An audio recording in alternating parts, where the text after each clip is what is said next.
Okay, in part 4 we're going to take a look at least the first step in removing the landing gear, and that's getting these little covers removed.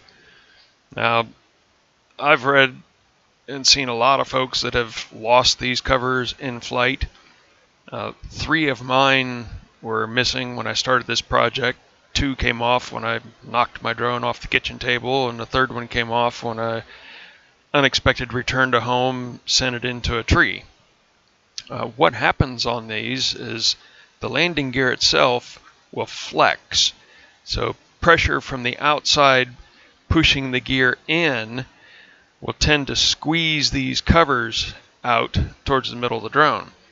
And there are a pair of clips that hold it into the leg, but predominantly this little hole and a corresponding pin on the cover are what hold it in place.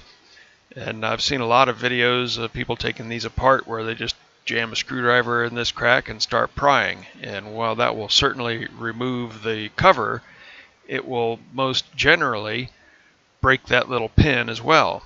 I found it a lot better to just apply a little force to try to flex that leg outwards and get your fingernail up underneath that cover so you can both lift and pull out to disengage that pin. If you get that pin released, you can then put something in there to go ahead and pry the cover the rest of the way out, but you really want to get that little pin out of the hole first. This clip and this clip are what hold it in place other than the pin, so you can see once you get the pin released, it's just a matter of pulling it straight out. But if you don't get that pin pulled up out of there, this is what will happen. You can see my pin sheared off and stuck in the hole. And that was from my various crashes, not from this particular project. It's not the end of the world if you break the pin off. The cover just won't be held in as securely.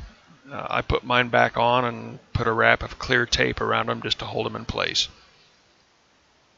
Once you have them removed, you can see the antenna cable on 2 of the legs and the 2 screws that need to be removed later. And on the other 2 legs have the antenna cable and the compass wiring harness. There's 4 little wires wrapped in that harness.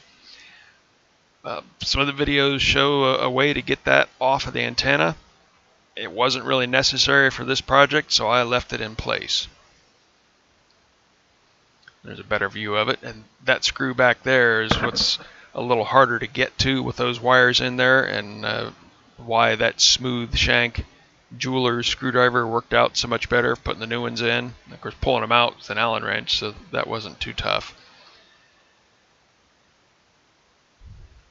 And now we'll move on to the antenna ports.